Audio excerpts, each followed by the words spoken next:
In the readings of today, we're faced with a cycle that appears all the way from world history to house cleaning, that is, of growth, of dissolution, of refining a new unity, and of new birth.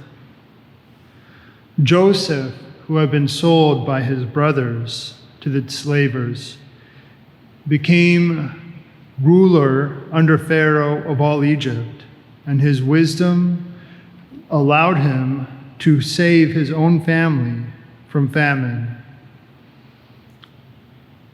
Judah, later on in history, the house of Judah, by the exiles, the whole house of Israel, was reduced only to the house of Judah. And that's why we call the Hebrews, they're also called the Jews, because the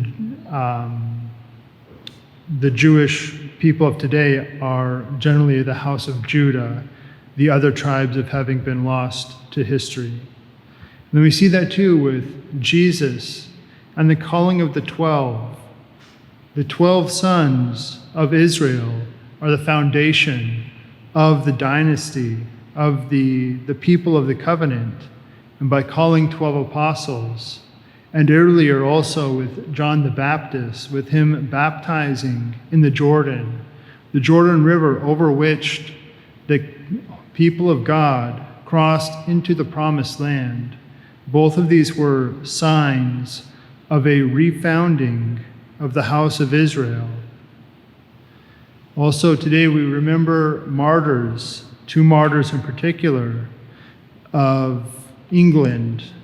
They were among the many young men from England who went out of England to Rome, to France, and there were ordained priests to return to England as missionaries. And oftentimes some had longer, some had shorter ministries. Some never had any ministry at all, but were caught immediately. Others, like today, one of the saints who remember today had about 3 years of ministry before he was caught, and the other 12 before they were caught and executed. But their ministry led to a rebirth of the church in England. So this reduction to the essential nature is also something we are living today. We all sense that we're living in a moment of dissolution, both in the church and in the entire Western society. And so when it comes to the church, we need to return to the essential nature of the church. And Pope Benedict, in his encyclical Deus Caritas Est, mentions 3 points of the essential nature of the church. These are terms in Greek that were used in the early church. There's kerygma and martyria, that is the preaching of the gospel and the testifying to it by one's life. There's liturgia, where we get liturgy, which is the sacraments and prayer. There's diaconia, or service. And then another is koinonia, or communion.